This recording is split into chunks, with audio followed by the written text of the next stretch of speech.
உங்கள் favourite TV ஷோக்களை இனி miss பண்ண தேவையில்லை. ZEE5 இல் முற்றிலும் இலவசமாக காணுங்கள். இங்கேயும் எப்பொழுதும்.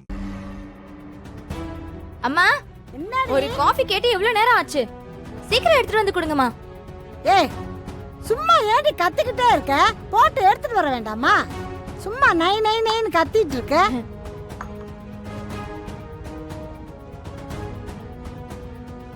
ஷோ, எங்க போனாங்கன்னே தெரியல. வர வர இவங்க ரெண்டு பேரும் என்ன பண்றாங்கன்னே தெரியலடி. உன்னா ரெண்டு பேரும் ஒன்னா கிளம்பி போறாங்க. எங்க போறாங்க, எதுக்கு போறாங்கன்னு ஒரு வார்த்தை சொல்றது கூட கிடையாது. வரட்டும், இன்னைக்கு ரெண்டு பேருக்கு இருக்கு. என்னாச்சுமா? காலையிலேயே யார கத்திட்டு இருக்க? வேற யார கத்த போற? எல்லாம் உங்க அப்பனையும் உங்க அண்ணனையும் தான். அவங்க என்னமா பண்ணாங்க? ஏண்டி, அவங்க ரெண்டு பேரும் பண்றது சரியில்லைன்னு சம்மந்தி அம்மா வந்து சத்தம் போட்டு போச்சா இல்லையா? அதுக்கப்புறமாவது ரெண்டு பேரும் ஒழுங்கா இருக்கணும்ல. நேத்து ராத்திரி போனவங்க இப்ப வரைக்கும் வீடு வந்து சேரல. ஒரு போனாவது பண்ண வேண்டாமா? நான் என்னதான் நினைக்கிறது? ராத்திரி எல்லாம் தூங்காம வாசலவே பார்த்து பார்த்து என் கண்ணெல்லாம் பூத்து போச்சு. ஐயோ அம்மா, அண்ணன் நைட்டு பேசுச்சுமா. ஒரு 11 மணி அந்த மாதிரி இருக்கும். அப்பாவை கூட்டிட்டு ஏதோ வெளியூர் போயிருக்கிறதா சொல்லுச்சுமா. காலையில வந்துருவேன்னு சொல்லுச்சு. ஏண்டி அறிவேட்டவளே, அதை ஏண்டி ராத்திரியா என்கிட்ட சொல்லல நீ? ஐயோ, ரொம்ப லேட் நைட் ஆயிடுச்சுமா. நீ தூங்கிருப்பேன்னு நினைச்சேன். ஆமா, தூங்கிட்டாங்க. இவங்க ரெண்டு பேரும் இந்த மாதிரி பண்ணிட்டு இருக்கிறது எங்க போய் முடிய போதா தெரியல. ஏற்கனவே அந்த மதினி வந்து கண்ணா பின்னான்னு கத்திட்டு போச்சு. எனக்கு அதை நினைச்சா தாண்டி பயமா இருக்கு.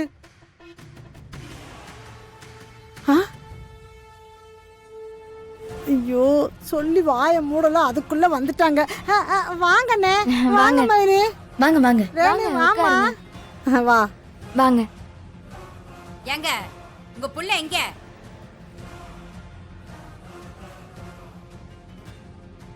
கேக்குறல்ல, காதுல விழுகுதா?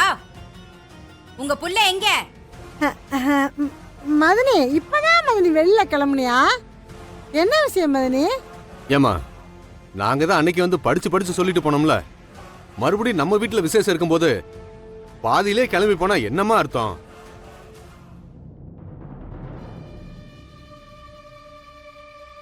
பத்திரிக்கைய சாமி கிட்ட வச்சு சாமிக்கு படைக்கும் போது எல்லாரும் கண்டிப்பா இருக்கணும்னு சொல்லி ரேணுகா சொன்னாலா இல்லையா?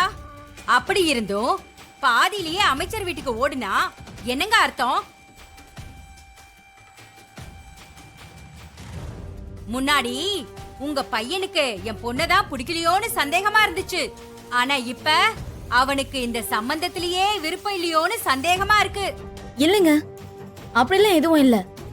அவனுக்கு ஏதாவது அவசரமான வேலையா இருக்கும், அதனாலதான் போயிருப்பான். தங்கச்சி கல்யாணத்துக்கு பத்திரிக்கைய வச்சு சாமி குமரத விட என்னமா அப்படி முக்கியமான வேலை உன் தம்பிக்கு? ரேணு, என்ன நீயும் பாத்துக்கிட்டே இருக்க? எடுத்து சொல்லு. என்ன சொல்றீங்க? என்கிட்ட சொன்னாதானே அவர் எங்க போயிருக்காருன்னு சொல்றதுக்கு. இங்க பாருமா, உன் புள்ள எங்க போறா வர்றான்னு பெத்தவங்ககிட்டயும் சொல்றது இல்ல, கட்டிக்க போறவங்ககிட்டயும் சொல்றது இல்ல. பத்திரிக்கை அடிச்சு சாமி கும்பிட்டு எல்லாருக்கும் கொடுக்க ஆரம்பிச்சாச்சு. இதுக்கப்புறமாவது வேலைன்னா கல்யாண வேலையை பார்க்க சொல்லுமா. அமைச்சருக்கு சேவை செய்ய 1000 பேர் இருக்காங்க. வேலை அங்க போகாம இருக்கிறதுனால எதுவும் கெட்டு போக போறது இல்ல. ஆனா இங்க அப்படியா? வேலைந்தான் மாப்பிள்ள. வேலை இல்லைன்னா எல்லாமே நின்னு போயிடும், ஞாபகத்துல வச்சுக்கோங்க. அட என்னங்க நீங்க பாடம் எடுத்துக்கிட்டு இருக்கீங்க? அத ஏற்கனவே சொல்லியாச்சுல. இங்க பாருங்க, உங்க பையன் என் பொண்ணு கழுத்துல தாலி கட்டினா மட்டும்தான் உங்க பொண்ணு என் வீட்ல வந்து வாழுவா. அப்படி இல்லன்னு வச்சுக்கங்க, இப்படியே இருக்க வேண்டியதுதான்.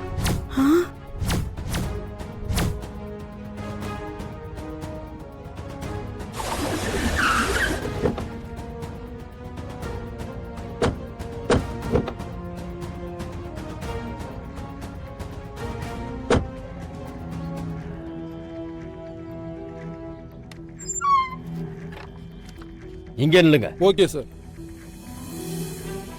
வேலு, டேய் வேலு, வாடா வெளிய.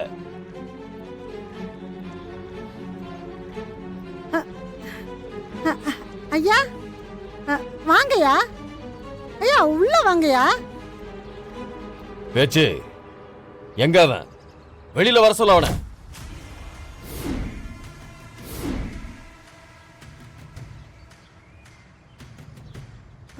யாரையா கேக்குறீங்க? வேலனவா? ஆமா அவனை தான் சொல்றேன், கூப்பிட அவனை. ஐயா, அண்ணன் வீட்ல இல்ல, கொஞ்சம் வெளியே போயிருக்கு.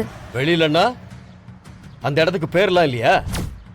ஐயா, எங்க போயிருக்கான்னு சொல்லு, நான் உடனடியா அவனை பார்த்தாகணும். ஐயா, வேலை எங்க போயிருக்கான்னு எங்களுக்கே தெரியாதுங்கய்யா. அவனும் அவங்க அப்பாவும் நேற்று ராத்திரியே கிளம்பி போயிட்டாங்க. என்னாச்சுங்கய்யா? ஏதாவது பிரச்சனையா? உன் புள்ள எனக்கு பெரிய துரோகம் பண்ணிட்டான் பேச்சு. ஆ?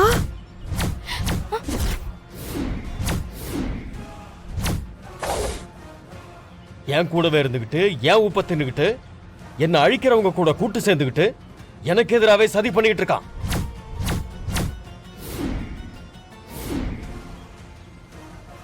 இத்தனை வருஷமா அவன் மேல வச்சிருந்த நம்பிக்கை, பாசம் எல்லாத்தையும் சுக்கு நூறா உடைச்சிட்டான். இங்க பாரு பேச்சு, நான் எதை வேணாலும் மன்னிச்சிருவேன், ஆனா நம்பிக்கை துரோகம் பண்றவங்கள மட்டும் நான் மன்னிக்கவே மாட்டேன். உன் புள்ள எனக்கு செஞ்ச துரோகத்துக்கு நான் கொடுக்க போற தண்டனை ரொம்ப பயங்கரமா இருக்கும்.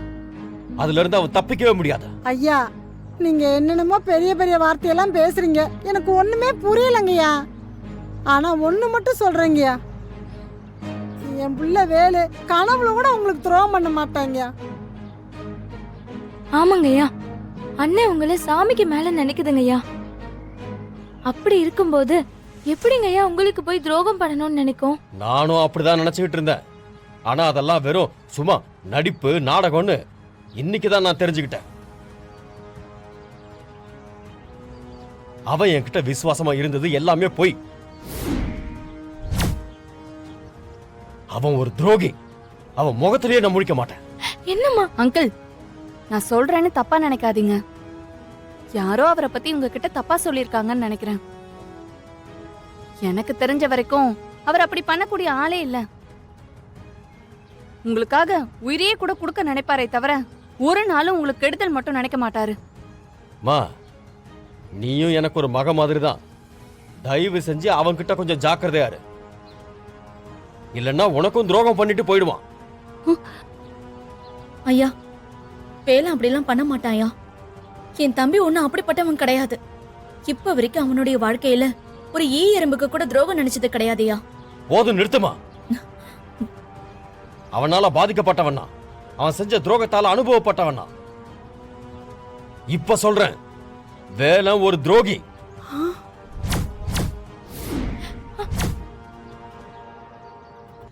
என்னோட நம்பிக்கைய கொன்னு புதைச்ச பச்சை துரோகி. ஐயா, பேச்சு, நீ என்ன பண்ணுவியோ ஏது பண்ணுவியோ எனக்கு தெரியாது. இன்னும் 1/2 மணி நேரத்துல வேலை என் முன்னாடி வந்து நிக்கணும். ஜீ5 ஆப்பை டவுன்லோட் செய்து அனைத்து எபிசோடுகளையும் இலவசமாக பாருங்க.